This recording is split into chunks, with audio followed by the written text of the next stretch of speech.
Saudara. Ya saudara-saudara, selamat pagi. Ya ini mungkin ada beberapa di antara kita yang statusnya posting di sosmed atau di WhatsApp welcome Desember ya, tanggal 1 Desember. Desember itu biasa itu identik buat saya, identik dengan bulan baik walaupun juga sibuk ya. Karena bulan Desember ini menyenangkan. Suasana seringkali mendung walaupun jadi batuk pilek sih ya, jadi karena pancaroba itu, tapi enak kan mendung-mendung gitu kan, lalu lagu-lagu Natal mulai terdengar, apalagi nanti bentar lagi kue-kue Natal mulai saling silih lalu lalang ya, kirim mengirim ya, yang diterima lalu dikasih lagi dan seterusnya. Bapak Ibu saudara-saudara, Desember itu bulan yang menyenangkan. Dan kita juga sudah masuk ke minggu Advent.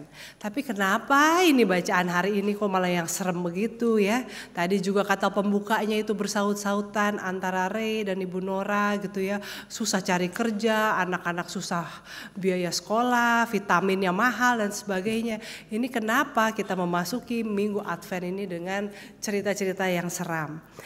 Ya memang sebetulnya pertama ya ini karena kan Advent itu masa penantian. Secara liturgis kita menantikan saat kita kembali mengingat kedatangan Kristus ke dunia pada masa Natal. Karena kan sudah terjadi. Jadi memang ada suasana gembira mengingat Immanuel, Allah yang turun ke bumi menjadi manusia berjalan bersama kita. Tapi kalau kita pasca Natal, maka Advent kita adalah menantikan kedatangan Kristus kembali pada akhir zaman. Pada saat penghakiman ya, penghakiman terakhir di mana kita akan menuai apa yang kita tabur, di mana kita akan dibukakan kitab kehidupan dan nama-nama di situ yang tercatat akan masuk ke dalam kebahagiaan yang kekal dan yang tidak akan masuk ke dalam penghukuman yang kekal. Nah, makanya memang jadi di satu sisi gembira, tapi di sisi lain kita juga hari ini kita dibacakan bacaan yang mengerikan ya, kisah rapture gitu di saat-saat terakhir di mana dikatakan bahwa tenanglah kamu yang percaya, kamu akan mengangkat kepala karena itu adalah saat pembebasan kamu. Nah, Bapak Ibu saudara-saudara, dalam bacaan Alkitab kita ini digambarkan ya akan ada tanda pada matahari, bulan, bintang. Bangsa-bangsa akan takut pada deru gelora laut dan juga akan bingung menghadapi, bahkan dikatakan banyak orang akan mati karena ketakutan. Matinya bukan karena bencananya, tapi karena takutnya, saking takutnya sampai mereka mati. Nah, sebetulnya gambaran ini kalau kita sering menonton film-film Hollywood tuh ya, ini menjadi tema yang cukup laku ya, film-film seperti I Am Legend ya, Will Smith tuh ya, lalu apa sih Book of Eli, The Last Day, pokoknya apalah kayak gitu tuh sering. Film-film superhero juga sering kali tuh digambarkan tuh ini udah akhir zaman nih ya, ketika orang sakit lalu jadi zombie, lalu kalau kayak di film I Am Legend itu kan dikatakan manusia yang survive itu tinggal Will Smith dan anjingnya ya, walaupun ternyata ada manusia lain ya, dan dia harus keluar itu di siang hari supaya nggak dimakan sama zombie. Pokoknya ceritanya biasanya gitu ya. Jadi kisah apokalips, kisah hari-hari terakhir itu bukan hanya ada di Alkitab, atau mungkin tepatnya film-film Hollywood itu terinspirasi dari Alkitab. Nah, yang menarik Bapak Ibu saudara-saudara, itu film ya. Tapi juga kalau bicara soal para pelaku bisnis, para politisi, pemimpin bangsa-bangsa juga sudah memikirkan soal apokalips. Ya, kemarin beberapa waktu lalu saya mendengarkan podcast tentang bagaimana orang kaya mengamankan kekayaan mereka. Karena kalau misalnya terjadi kolaps di suatu bangsa, semoga tidak akan pernah terjadi ya, tapi ada kerusuhan dan sebagainya, uang yang di bank itu nggak bisa diambil, kadang-kadang dikunci sama pemerintah. Jadi kalau orang kaya gimana mengamankannya? Salah satunya katanya cryptocurrency, lalu emas batangan, ya karena itu emas batangan itu bisa dibawa. Nah makanya juga katanya orang kaya punya private jet, di situ dia simpen emas batangannya supaya kalau ada apa-apa tinggal naik private jetnya, duitnya udah di situ. Pokoknya begitulah gitu ya dipikirin. Kalau kita yang duitnya pas-pasan ya udahlah, ya apa yang mau dibawa ya, masuk kantong aja cukup kok gitu kan. Tapi ini ya jadi lalu ada lagi para politisi ini ya, pemimpin bangsa-bangsa berpikir kalau misalnya terjadi apokalips, bencana besar di mana mungkin ada tsunami besar atau gunung meletus dan banyak terjadi kepunahan. Saat ini di Svalbard di Norway, daerah kutub utara itu ada sebuah vault itu kayak vault itu lemari besi, tapi ini bukan lemari besi, bangunan yang dipakai untuk menyimpan benih. Jadi kayak kulkas besar yang cuma boleh dibuka tuh setahun berapa kali supaya udaranya terjamin ya di bawah 0 derajat itu, dan ditaruhnya di Svalbard yang sepanjang tahun itu dingin supaya benih-benih tumbuhan itu awet. Jadi seandainya suatu saat ada bencana besar ya yang menghapus umat manusia dan juga pangan, keragaman pangan, itu tuh ada benihnya. Jadi manusia yang survive bisa mulai menanam lagi. Jadi ada benih sawi, benih pisang, buah naga, segala macam gitu. Supaya kalau terjadi bencana ada backupnya. Dan saya pikir ini menarik. Orang-orang dunia, para produser film Hollywood, orang-orang kaya, para pemimpin bangsa-bangsa percaya dan bersiap-siap menghadapi apokalips. Walaupun mereka percayanya bukan apokalips lalu Tuhan Yesus datang, mereka naik ke surga, bukan. Tapi mereka tahu bahwa the end of time itu akan tiba. Entah sifatnya semi permanen ya, artinya habis itu manusia bisa membangun kembali, atau memang benar-benar the end. Ya, ilmuwan juga mengatakan bahwa matahari kita ini sudah semakin tua, suatu saat dia akan padam, dan kalau matahari padam ya artinya bumi juga tidak akan ada kehidupan di dalam bumi. Nah, bagaimana dengan kita orang percaya? Kita seringkali diingatkan dengan Alkitab, oleh bacaan-bacaan di Alkitab, kitab Wahyu, kitab Daniel, ya, kitab Injil sendiri mengingatkan bahwa akan ada masa-masa terakhir. Kita juga diingatkan bahwa hidup kita akan berakhir di dunia. Tapi apakah kita bersiap-siap seperti orang kaya bersiap-siap mengamankan hartanya, para pemimpin bangsa mengamankan keberlangsungan benih tanaman? Apakah kita juga bersiap-siap? Jangan sampai orang-orang dunia lebih siap menghadapi kiamat daripada kita orang percaya. Saya bilang orang dunia, orang percaya itu bukan berarti orang percaya nggak ada di dunia dan orang dunia ini tidak ada yang percaya. Tapi ini gambaran ya, mindset ekonomi, mindset ketahanan pangan itu lebih memikirkan akhir zaman daripada mindset orang-orang beriman. Nah, Bapak Ibu Saudara-saudara, hari ini kita mau melihat kembali bagaimana sih kita mempersiapkan diri di masa Advent ini, bukan hanya selama bulan Desember, tetapi menjalani hidup kita dalam persiapan mengetahui bahwa akan ada akhir. Nah, pertama-tama kita memahami bahwa hari Tuhan, the end of time, itu adalah disebutnya hari Tuhan. Ya, kata lain dari kiamat tuh kan kayaknya jelek ya. Aduh, kiamat teh gitu, kayaknya dunia tuh runtuh. Tapi sebetulnya makna dari hari terakhir itu adalah hari Tuhan. Parousia, hari Tuhan. Nah, ketika bicara soal hari Tuhan itu bukan bicara soal penghukuman, tapi soal keadilan dan kebenaran pada akhirnya menang. Maka kalau bicara soal penghukuman adalah orang yang jahat, orang yang bersalah. Jadi hari Tuhan itu sendiri adalah hari yang baik, di mana keadilan dan kebenaran ditegakkan. Semua kejahatan akan dibongkar dan dinyatakan. Semua kesalahan akan dibacakan. Maka sebetulnya akan menjadi baik kalau kita hidup dalam keadilan dan kebenaran. Tidak menakutkan seharusnya. Makanya dalam kitab Yeremia dikatakan bunyinya tuh kabar baik. Sesungguhnya waktunya akan datang bahwa aku Tuhan akan menepati janji indah yang telah kukatakan. Pada masa itu aku akan menumbuhkan tunas keadilan bagi Daud, melaksanakan keadilan dan kebenaran di negeri. Nah, jadi Bapak Ibu, pertama-tama kita harus memahami bahwa the end of time itu bukan hal yang mengerikan. Bukan karena Tuhan jahat dan mau membinasakan kita selama-lamanya. Sebaliknya, ini justru sebuah reward, sebuah hadiah ya buat kita yang sudah hidup dalam kebenaran, keadilan, dalam pengharapan bahwa Tuhan tidak tidur. ya, Gusti ora sare katanya gitu ya, bahwa Tuhan tidak buta, Tuhan melihat. Jadi sebetulnya itu adalah hal yang baik. Nah, maka konsekuensinya dalam kita menantikan hari Tuhan itu, hiduplah dalam keadilan dan kebenaran. Itu yang pertama, hari Tuhan adalah hari yang baik.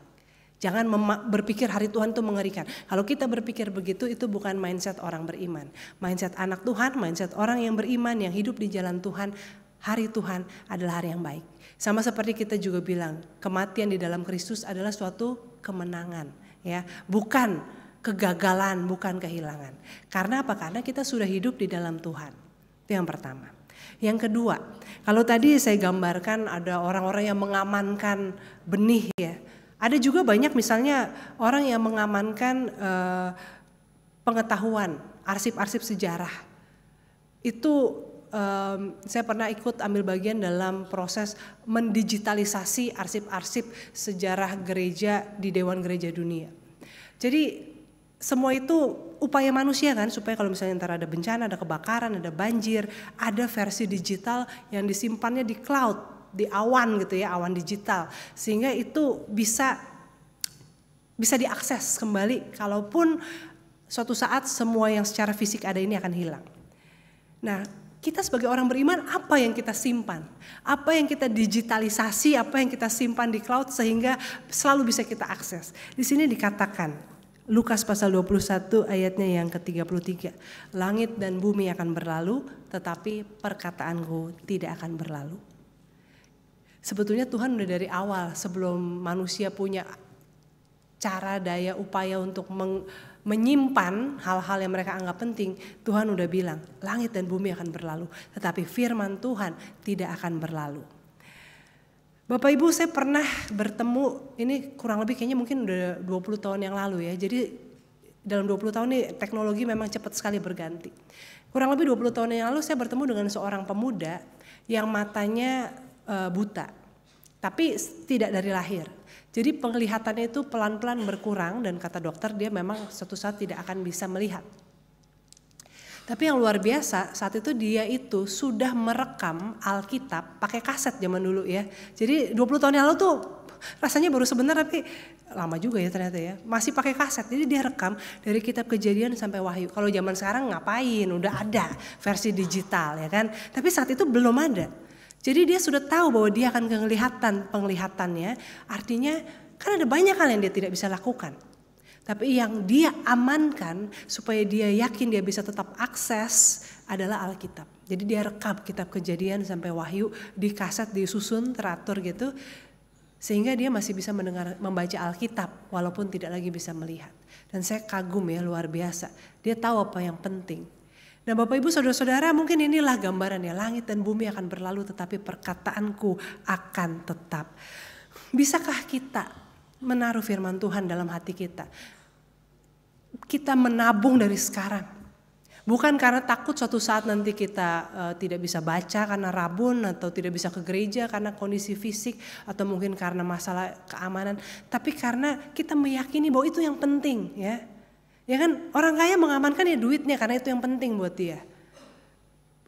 Para pemimpin bangsa tahu ketahanan pangan, kalau nggak ada makanan ya bangsa itu akan kolaps. Itu penting. Nah maka buat kita orang beriman yang penting adalah firman Tuhan. Sudahkah kita benar-benar mengenal, memahami dan menghidupi firman Tuhan? Itu yang kedua Bapak Ibu. Yang ketiga adalah Tuhan Yesus meminta kita untuk hidup dalam kewaspadaan. Tuhan katakan kalau kita melihat pohon aja, kita tahu nih musim semi udah mau datang ya. Kalau pohon udah mulai, kan kalau musim dingin kan rontok kering, lalu udah mulai kelihatan ada benih tunas, kuncup bunga gitu ya. Oh ini udah mau musim semi.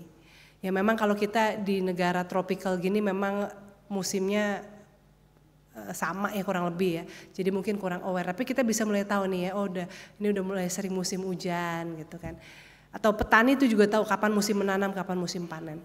Artinya kurang lebih gini, manusia kita bisa mengamati musim dan kita tahu apa yang akan datang. Maka demikian jugalah kita hidup dalam kewaspadaan akan zaman-zaman akhir.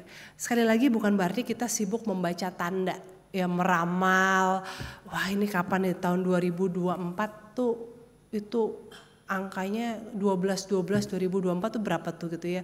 Nggak usah dicocok-cocokin, kita udah melewati tahun 2000 pernah, tahun 2022, pokoknya banyak lah kita ini ya cocok logi dengan angka-angka, nggak perlu seperti itu. Tapi mewaspadai ketika kita melihat ya 2 minggu yang lalu saya berkhotbah tentang bencana eksistensi yang akan kita hadapi ketika fungsi manusia akan digantikan oleh artificial intelligence.